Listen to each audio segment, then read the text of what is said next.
அனைவருக்கும் வணக்கம். நான் உங்களுடைய ராஜா.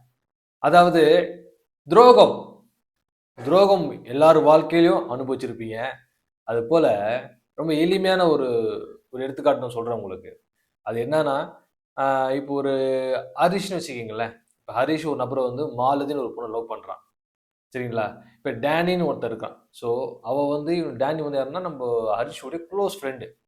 ஸோ இவன் என்ன பண்றான், தன்னுடைய காதலிட்ட மாதவிகிட்ட வந்து ரொம்ப நெருக்கமா பழகுறது, போறது. சப்போஸ் இவனால எங்கேயும் கூட்டி போக முடியலன்னா, உடனே ஃப்ரெண்ட் ஃபோன் பண்ணி, "மச்சான் டேனி, இந்த மாரி மாலதிய கொஞ்சம் அவங்க ஷாப்பிங் போறாங்களாம், கொஞ்சம் கூட்டிட்டு போயிட்டு வாயேன்." அப்படின்னு வந்து நண்பன் என்ன பண்றான், ரொம்ப முழு நம்பிக்கை வைக்கிறான்.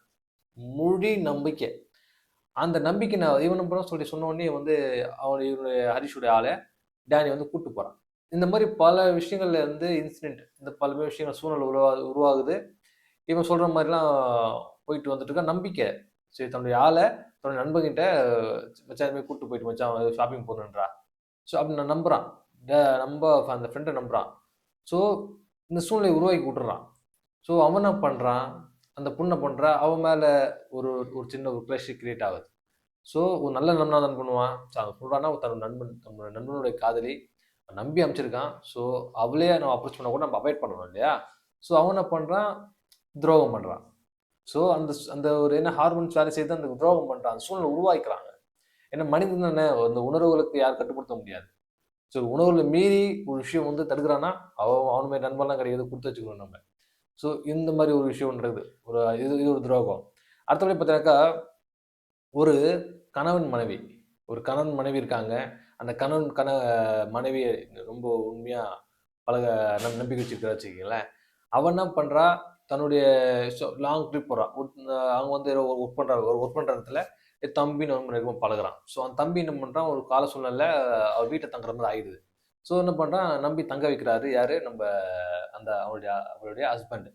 ஸோ இவ என்ன பண்றா, அவன தம்பின்னு சொல்லிட்டு வீட்டுக்கு கூட்டிட்டு வந்துட்டு, ஸோ அவங்க ஹஸ்பண்ட் ஆஃபீஸ் போற நேரத்துல வந்து என்ன பண்றது, அவங்க கூட ஒரு ரிலேஷன்ஷிப் ஒரு தவறான ஒரு ஒரு ரிலேஷன்ஷிப்குள்ள ஈடுபடுறாங்க. ஸோ தன்னுடைய கணவன் நம்பி இருக்கிறாரு. இந்த ஒய்ஃப் வந்து இந்த மாரி சூழ்நிலைய கிரியேட் பண்றா.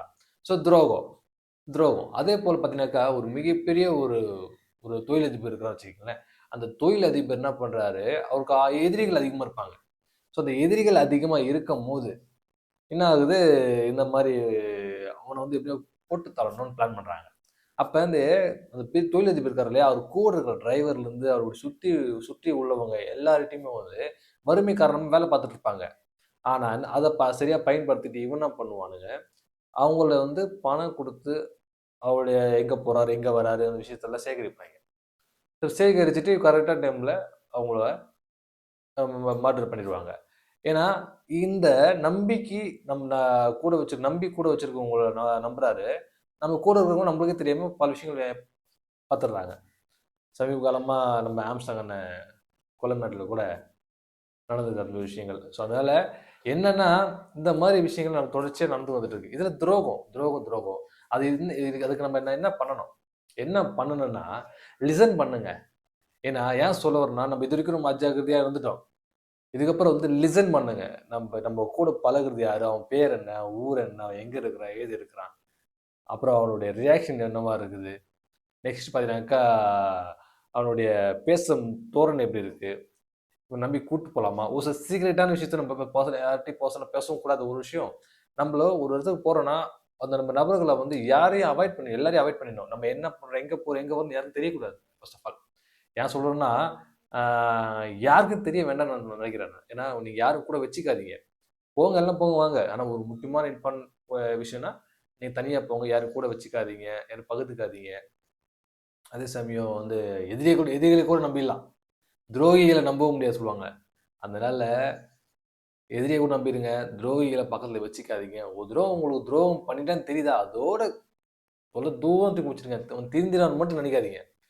திருந்திருவான்னு நினைச்சு கூட வச்சுக்கினா, மிக நம்ம நம்ம ம நம்ம நம்மளுக்கு மரணம் நிச்சயம். மரணம் நிச்சயம். ஒரு தடவ துரோகம் பண்ணா, அந்த அந்த துரோகம் பண்ணவன திருப்பி நம்ம மன்னிச்சு சேர்த்துட்டாக்கா, சண்டை போட்டுருவோம் நம்ம. சண்டை போட்டு அவன ஒதுக்கி வச்சுருவோம். திருப்பி அவன சரி, ஓகே அப்படின்னு சொல்லி பக்கத்துல வச்சாக்கா, நம்ம கதைய முடிச்சுருவோம். மனசு அந்த வஞ்சன்ஸ் வச்சுக்கிட்டு கதைய முடிச்சுருவோம். ஏன்னா, அனுபவம். அதனால என்னன்னா, பாதுகாப்பா இருங்க, சேஃபா இருங்க. துரோகிங்கள தூர வைங்க. யாரா இருந்தாலும் சரி, இது வந்து ஜென்ரலா சொல்றேன். எல்லாரும் பொதுவா சொல்றேன். எல்லாருமே சேஃபா இருக்கணும். யாரையும் நம்பாதீங்க. ஏன்னா, நம்ம நம்பிக்கைய ஏமாத்திருவாங்க.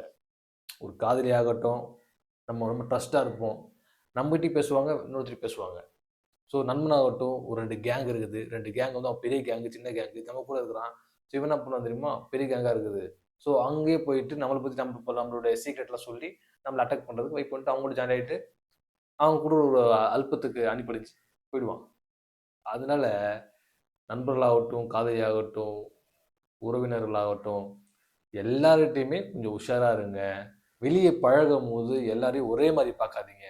ஒவ்வொருத்தரையும் ஒவ்வொரு தோரணையில பாருங்க. ஒவ்வொரு கண்ணோட்டத்துல பாருங்க. நீ லிசன் பண்ணுங்க. அவங்க பழகும்போது தெரியும். நல்ல உஷாரா இருங்க மக்களே. ரொம்ப நன்றி. வணக்கம்.